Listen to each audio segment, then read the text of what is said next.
Hello, everybody. It's a post-wrestling news update. I'm John Pollock, along with Wai Ting, and we're going to be going through New Year Dash with some of our thoughts coming out of this morning's show, as well as the Raw numbers for Legends Night. How are you, Wai? Pretty good, John. Yourself? I am doing well. We are now 3 shows in 3 days from New Japan, and they are coming out of a New Year Dash, where today they ran a card at Tokyo Dome City Hall. And I think before we go into the actual show itself with just the results and some of our thoughts, I think it's very important to note that Wednesday, it was reported that there were over 1,500 new COVID cases in Tokyo. And it seems that, I think it's definitely worth bringing up now at this point as numbers are increasing. And this may be something that is taken out of New Japan's control, like the decision to be going ahead with this next tour of allowing fans, especially in Tokyo and where numbers are increasing at the highest rate. And again, this might be something where there are restrictions put in place where that's a decision made for them.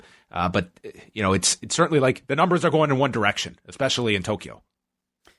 Yeah. Earlier this year, New Japan was one of the companies who was really, I would say, more patient than several others. In fact, I remember just that quote from Tanahashi saying, something to the effect of we'll come back when the time is right, when things are safe. And, obviously things are not nearly, where they were at that point. So it's, at this point, it's what's a company to do, I suppose. I'm sure, these decisions are going to be made for them if they don't make it themselves.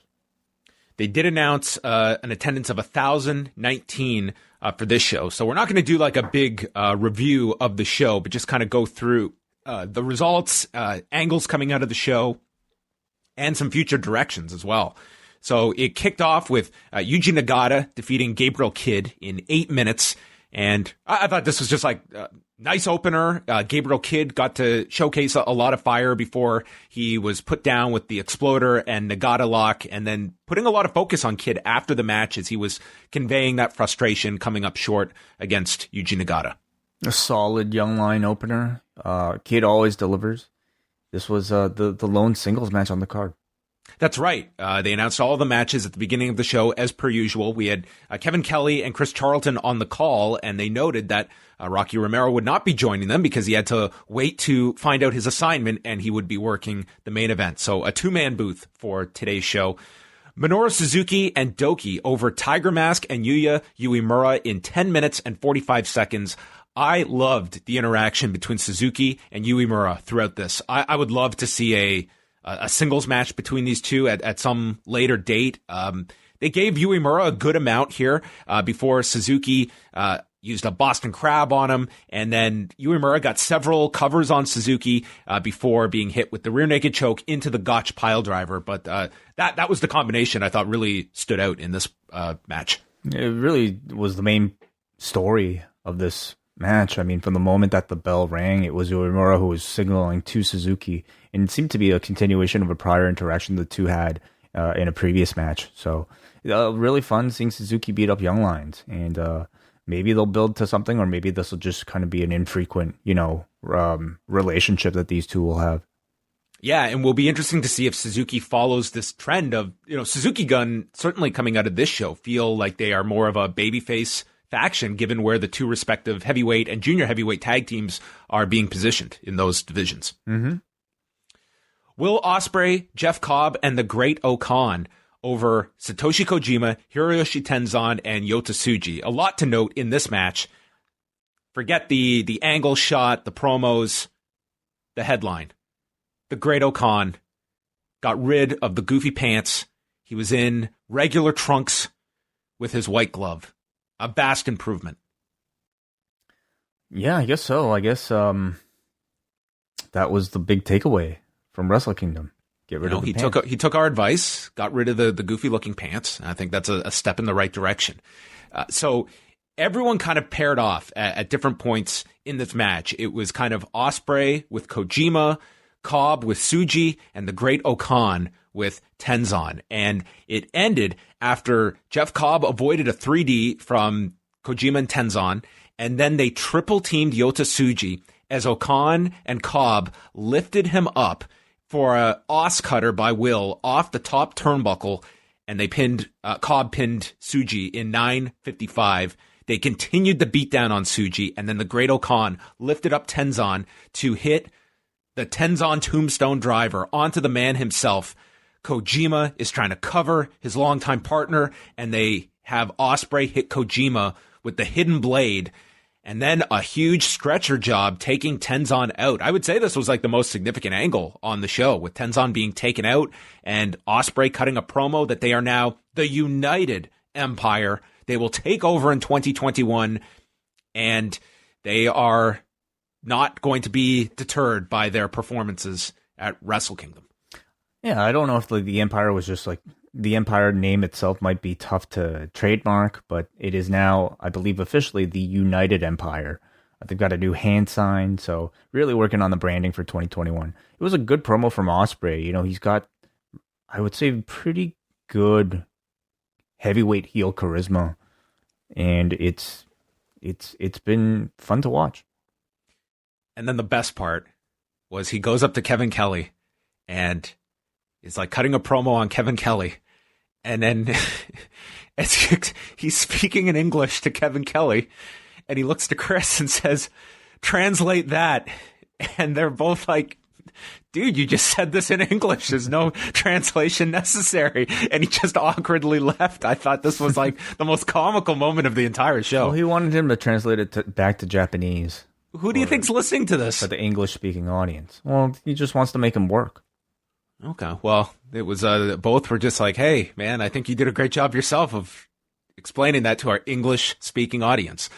So there you go. Big angle. And I guess we'll probably get, I could see like 3 singles matches at various points between the respective members. Sure. The Guerrillas of Destiny, Taiji Ishimori, and El Phantasmo took on Zack Sabre Jr., Taichi, Yoshinobu Kanemaru, and El Desperado. Again, we got the hot tag spot from Zack Sabre Jr., very much pushing the fact that Sabre and Taichi will be going for a rematch with the Guerrillas of Destiny. And it ended with El Phantasmo in there with Kanemaru. The whiskey bottle was thwarted, and then it ended with Phantasmo landing a super kick, and they were putting this super kick over as devastating as it kept Kanemaru down 11 minutes, 35 seconds. El Phantasmo kissed his boot. Kanemaru was just dead on the floor from this super kick, and then was selling it big with like the ice pack on the jaw. Like, this is the super kick of death. And then it was Taiji Ishimori using La Mystica on Desperado. They grabbed the junior heavyweight tag titles, so setting up those two going for the champions in Kanemaru and El Desperado. Yeah, they're teasing that it's some sort of loaded boot gimmick. Taichi also is still very distraught that he has not recaptured the Iron Fingers from GOD.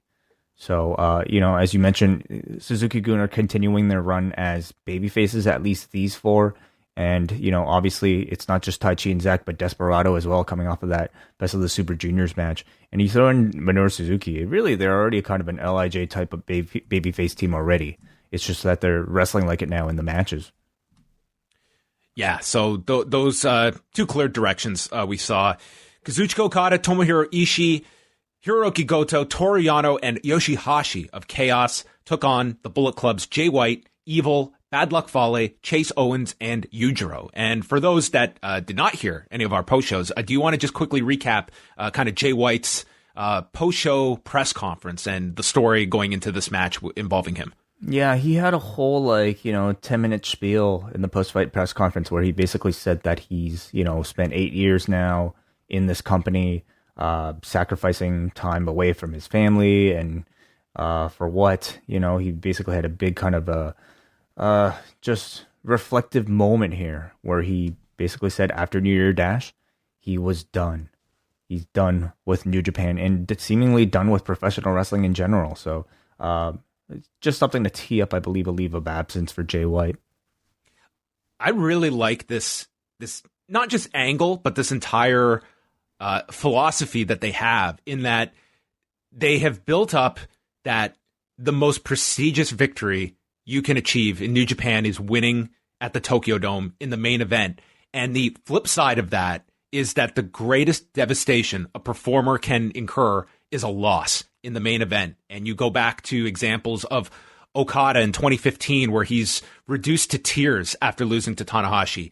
Kenny Omega in 2017, which they brought up here when he was teasing walking away. Naito's failures in 2014 and 2018, and building upon that is Jay White. Like, I really like when you can take losses and they become significant obstacles to overcome. Like, the greatness of victory is also comes with like this devastation of defeat that makes your win and loss in the biggest match of the year that much more important. Totally agree. Yeah. I mean, after losing the championship finals of whatever sport that you're doing, it's like you got to sell that defeat. And, you know, whatever reason why Jay White might be taking a leave of absence, it plays well into the loser kind of taking it seriously and selling that defeat like it's something really special. They had the heat on Okada from the start for almost like the first 10 minutes of the match until Ishii was finally in. White's got his upper back and neck all taped up, selling the effects of the Ibushi match. Ishii used the Ibushi power slam on Jay White, and then the end comes when the Blade Runner gets countered by Ishii, who hits a brainbuster, and Jay White takes the fall in 13 minutes and 47 seconds, continuing his downward trajectory after this loss to Kota Ibushi. Yeah, losing to a guy who wasn't even on any of the cards outside of the Rumble, outside of the any of the matches outside of the Rumble. But of course, it does kind of continue the trend of Ishii besting Jay White, coming off of that G1 spoiled win. And the main event, Kota Ibushi, Hiroshi Tanahashi, Sho, Rocky Romero, and Master Wato against Tetsuya Naito, Hiromu Takahashi, Shingo Takagi, Sanada, and Bushi. Just an all-star lineup of talent in this one. And again, we paired off a lot of the key names in this. It was, of course, Ibushi and Sanada, which we have set up as the next challenger for Ibushi. But then also it looks like Sho is going to be paired with Hiromu, and a very interesting pairing, Shingo and Tanahashi. I love it. It's fresh. It's exciting. It's a big role for Tanahashi, and just the mix of styles, I think, presents something really interesting with Shingo's very hard-hitting, stiff-looking offense and Tanahashi's ability to sell any of that. I'm really looking forward to that one. Yeah, so those pairings were the backdrop for the whole match. You know, fun 10-man tag that they had here in establishing those directions. At one point, LIJ was destroying Master Wato until Tanahashi and Ibushi saved, but eventually Bushi was left alone with Master Wato, hit the MX, and Bushi scored the fall at 17 minutes and 24 seconds. And we got promos afterwards with Bushi stating him and Naito don't have any plans coming out of this show. So he's fine, just beating up Master Wato again. And backstage, we got promos from Hiromu, from Shingo, and just identifying where they would be going next with Shingo and Tanahashi, and Hiromu with Sho Tanaka.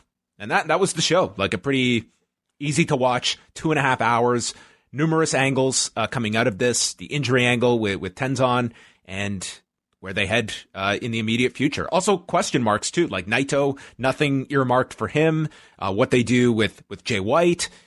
So also some questions as well as directions that we had. Yeah, I wouldn't really say this was a show you need to watch at all. I mean, it's a show where you probably got enough out of just reading results or at least knowing where all the directions were coming out of it. It was a show that was like fine, easy to watch in the background, I suppose. But if you are limited for time, you could skip this one. That's why you have us here to quickly recap it for those without the time to sit down for 2.5 hours. So with New Japan now, they are set to resume their touring on January 17th, so a week from Sunday, with the Road to New Beginning. Their next major show is the New Beginning in Nagoya on January 30th, and then they've got the two cards in Hiroshima, February 10th and 11th. So that's what the schedule looks like, but of course, pending any possible restrictions or issues that, it's a day-by-day thing, and I guess everything you have to look at. The idea of running Tokyo next Sunday, that might not be possible. So we'll have to follow that. I imagine, much like the case with Wrestle Kingdom, I believe the plan was to run an empty arena anyway. So I would imagine that they would still continue to do shows that were previously booked for, TV, for World, but whether or not fans can attend, I suppose that's a day-by-day thing. Yeah. All right, let's quickly take a look at the Raw numbers from Monday. So Legends Night, it did very well by the current standards for Raw. They ended up topping 2 million viewers. They did 2,128,000 viewers, which I would say would be slightly above expectations. I thought they would top 2 million, certainly for the first hour. I wasn't so sure about 2 and 3, but they did. For all 3 hours, they were... they did a 0.68 in the demo. So without football competition, they were number one for the evening on cable. This would be their highest viewership since all the way back in March for the first week of the Empty Arena shows, which featured Steve Austin on 316 Day. Demo-wise, their highest since the night after WrestleMania. So this was ahead of the draft, ahead of that first week in the Thunderdome. However, if you look at the last time they loaded up a show for the Raw reunion, you go back to the summer of 2019, and granted that had more marquee names attached to it, but I mean, that one did over 3 million viewers, 1.14 in the key demo. So I still maintain that, yes, this will give you that boost for whatever your average is at the time. But I think long term, when you're looking at this idea of the Raw reunion concept, I do think it's still diminishing returns, that it's going to mean less and less each time out. It seems to just be able to, amplify whatever rating that you're currently riding at the moment. And what you do with that show. Like, it's great to boost it up 1 week. Next week, number one, they're going against a massive college football game, so they're going to be hit regardless. But I also can't say that, like we saw with AEW, the introduction of Sting, that was the big Winter is Coming show. They actually did a better number the following week because I think there was a lot of buzz coming out of that show. With Monday, the only buzz you could attach to would be if you were, captured by that closing minute or two with Bill Goldberg. The rest of it, I can't say there's any buzz throughout the body of the show that's going to lead to any kind of retaining any people that might have been tuning in. Well, I do feel like, branding a show a certain theme as, the tactic we've seen with both NXT and AEW, I think that is helpful. It's certainly better than not announcing anything for Raw the week prior. So it's a lesson that kind of continues to be taught, yet for whatever reason, Raw never seems to take full advantage of just at least promoting and giving you something to look forward to for a week or 2 weeks in advance. That's just something I'd love to see them continue. It was interesting looking at some of the demo figures. Women were up big this week. Women 12 to 34 were up 47%. Women 18 to 49 up 40. But then when you look at how they performed throughout the show, this part was interesting. For the female demos, their drop was more so hour 1 to hour 2, and then either stayed consistent in hour 3 or had a very small drop.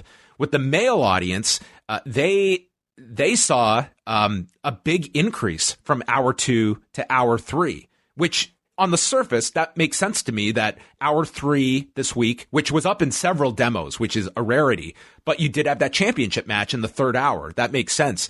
Adults over 50, though, they saw no change in hour 1 or 2, and then their drop, it was, almost a 10% drop, was in the third hour. So hard to say what necessarily would have been a turnoff in the third hour, but for some, for the older audience, they did experience that drop. Interesting. So that is the Raw numbers. This is kind of, I think that next week, I think you caution in terms of, how much emphasis you put into this number, because next week is going to be the reverse effect. They're going to come down from this number, and they've got a big football game there again. So I think the drop is going to be even more pronounced. So I think, honestly, you should be looking at, where things average out in January as you're building up to the Royal Rumble. This is going to be the high point. Next week will probably be the low point of the month, and then things will subside. And I think we'll probably be right back to, whatever range Raw is going to end at now that Monday Night Football's done. Any other news? That's about it. I guess the rest is all the focus on tonight's shows with New Year's Evil and AEW Dynamite, which I think you're going to get 4 very strong hours of wrestling television tonight. Not to mention MLW is also doing a big show for them. They're doing their Kings of Colosseum special. So 5 hours, I guess, if you include MLW in the mix. And of course, we'll be back with post shows with Rewind of Dynamite for John and myself. We'll be live for Double Double Plus patrons at 10:15 p.m. And also up next, we'll have their review of New Year's Evil. And you can stream that live on their Twitch, twitch.tv/upnextpodcast. Yes, looking forward to going live tonight. Again, that's for Double Double, Ice Cap, and Espresso patrons. I thought it went really well on Raw Monday night. I enjoyed doing it live. It's usually fun, always fun with the postmarks in attendance. So that's coming up tonight. We will be speaking with you in a couple of hours. In the meantime, go check out postwrestling.com and check out the Post Wrestling YouTube. Subscribe. It's a wonderful YouTube page, wouldn't you say? It's pretty good. YouTube.com/postwrestling, yes. You can watch our best of show that Chris Charlton shouted out on today's New Year's Dash. Thank you very much for that, Chris. You can also watch our Christmas show that's up there in its full form. So, yeah, lots of stuff coming out. YouTube.com/postwrestling. We'll speak with you tonight.